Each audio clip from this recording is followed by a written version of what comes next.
नमस्कार मैत्रिणींनो, मी सौ छाया काकडे. छाया सुपर किचन मध्ये तुमचं सर्वांचं स्वागत आहे. तर आता सण येतोय तो म्हणजे अक्षय तृतीया. तर अक्षय तृतीयेला आपल्याकडे महाराष्ट्रीयन लोकांमध्ये महत्वाचं म्हणजे पुणेकर लोक काय बनवतात तर नैवेद्यासाठी पुरणपोळी बनवतात. तर आतापर्यंत मी तुम्हाला पुरणपोळी दाखवलेली आहे, डाळ कशी शिजवायची, पोळ्या कशा करायच्या हे दाखवलं.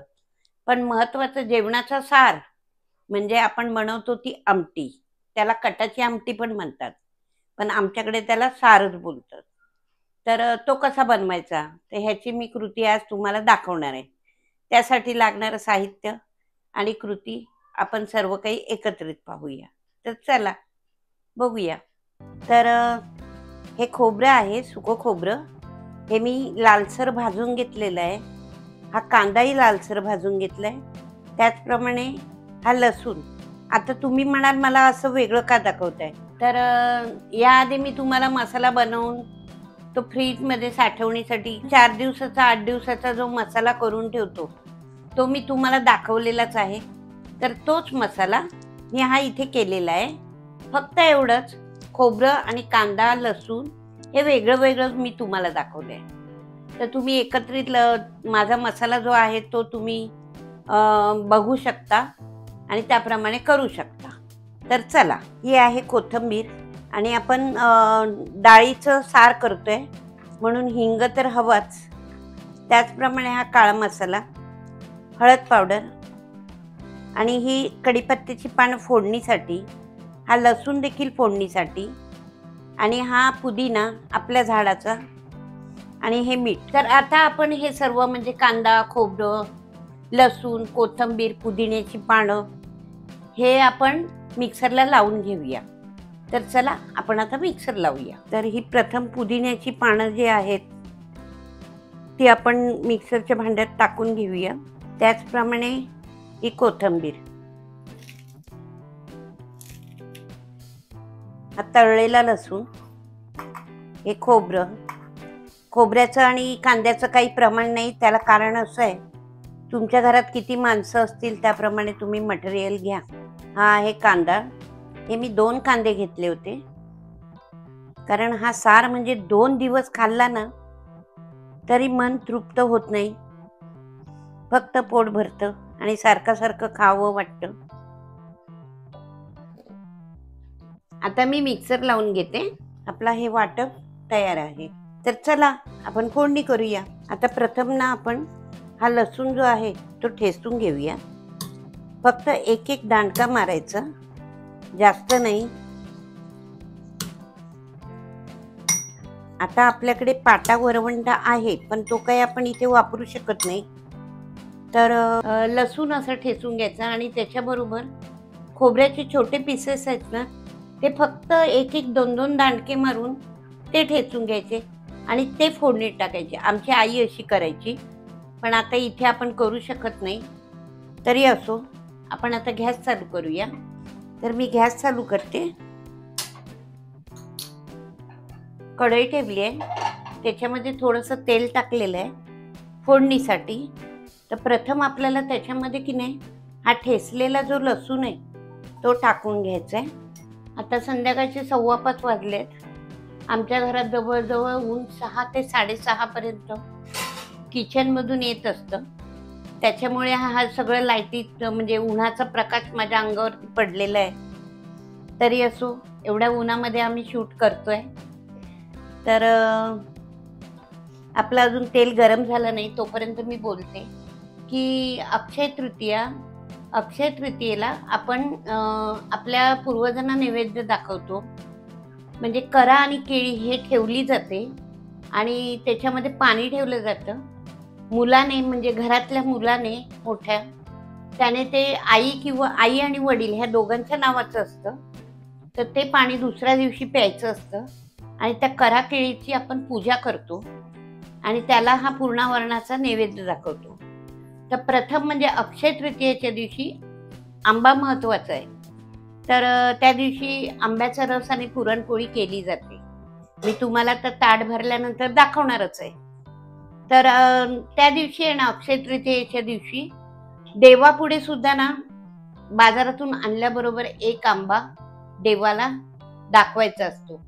दुसऱ्या दिवशी तिसऱ्या दिवशी तुम्ही खाल्ला तरी चालेल, काही हरकत नाही. पण ते पहिलं फळ आलेलं आपण देवाला दाखवायचं. तर तोपर्यंत आपला तर तेलही तापलेलं आहे आणि आपला लसूणही तडतडायला लागलाय. तर तुम्ही इकडे पहा, आपला लसूण तडतडतोय. तोपर्यंत ह्याच्यामध्ये आपण टाकूया आता कढीपत्त्याची पानं. आता कढीपत्त्याची पानं टाकल्यानंतर आपली मानसी म्हणते, मम्मी तेल उडेल ना? तर म्हणते माझ्या अंगावर नाही, माझ्या मोबाईलवर.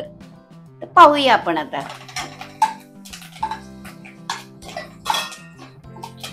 आता त्यासाठी मी हे झाकण ठेवते की जेणेकरून आपल्या मोबाईलवर उडू नये.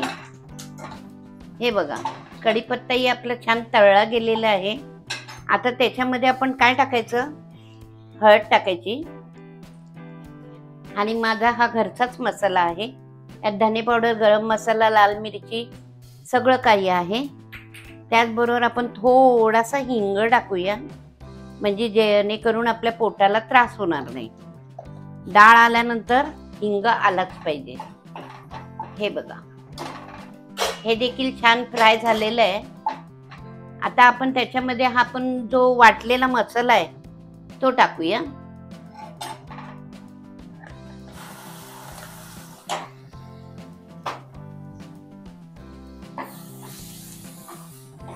हे बघा, छान परतून घेऊया की जेणेकरून तो शिजला पाहिजे. आता मसाला किती टाकायचा तुम्ही असं म्हणाल, आपल्याला जेवढा रस्सा करायचा ना तेवढाच टाकायचा. हे बघा, हा मसाला आपला परततोय म्हणजे शिजतोय. तोपर्यंत मी तुम्हाला अजून एक गोष्ट दाखवते. आता हे तुम्ही म्हणाल काय आहे, तर याला येळवणी पण बोलतात, याला कट सुद्धा बोलतात. आणि ह्याचीच आमटी बनवली जाते. म्हणजे हे आपण त्या मसाल्यात टाकणार, म्हणजे कटाची आमटी. आमच्याकडे ह्याला सार बोलतात. आता हा कट कसला, तर आपण पुरण शिजवलं तर त्याचं जे पाणी डाळीचं आपण काढलं, येळून काढलं, त्याला कट म्हणतात. आता तुम्ही म्हणाले ह्या वेगळं असं काय बनवलंय? आपण तर रोजच कालवण भाकरी करतो तसंच बनवलंय.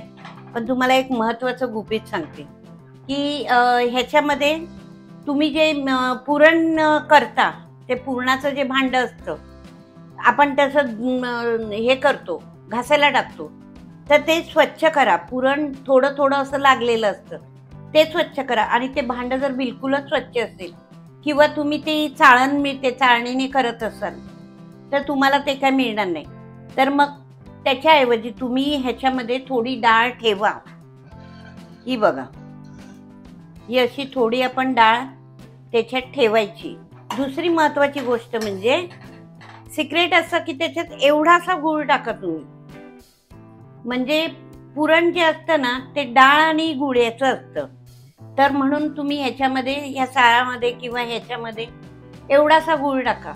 आणि जर तुम्ही ते पुरण टाकलेलं असेल किंवा आलं असेल तर गूळ टाकायची गरज नाही. पण हे पाणी जे असतं ना, ह्याच्यामुळे आपला सार खूप छान होतो. आणि वर्षभरात तुम्ही कधीही करून बघा, तेवढी चव नसते. पोळ्यांच्या जेवणाला सार म्हणतात, तो हा सार असतो. ह्याच्यामुळे पोळ्यांचं जेवण खूप छान होतं. तर मी की नाही वर्षातून खूप वेळा करते. पण मी काय करते, त्याच्यात आपण काही डाळ वाटत नाही आणि डाळ नसते. मग मी काय करते, त्याच्यामध्ये थोडासा गूळ टाकते आणि असं पाणी टाकते, बस. आणि रोजचं काय आपलं थोडंसं असतं, वाटी 2 वाटी, जास्त नसतं. तर त्याच्यामध्ये गूळ टाकल्यामुळे ना ते अक्षरशः सार आणि भात खाल्ल्याचा फील येतो. तर तुम्ही करून बघा. बाकी ते चिंच वगैरे हे काही गरज नाही. फक्त मसाल्यासारखा मसाला आणि तुमचं हे येळवणीचं पाणी कटाचं आणि त्याच्यामध्ये थोडासा गूळ. आपला हा मसाला भाजून झालेला आहे. आता की नाही आपण ह्याच्यामध्ये हे पाणी टाकूया.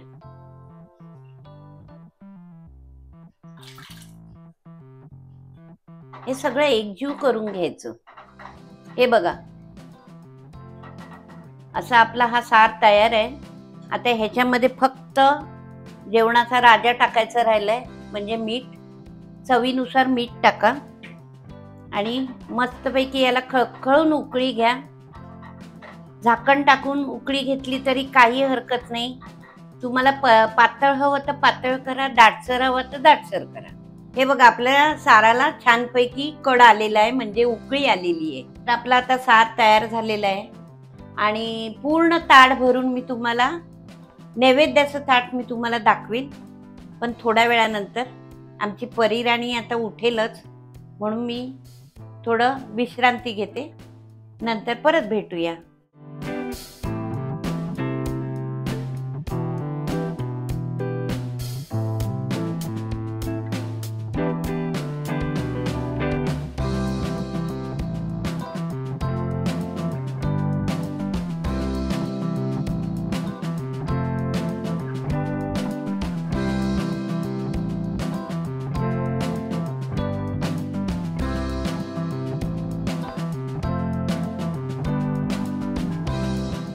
तर अशा प्रकारे आपल्या अक्षय तृतीयेचं जेवणाचं ताट तयार आहे.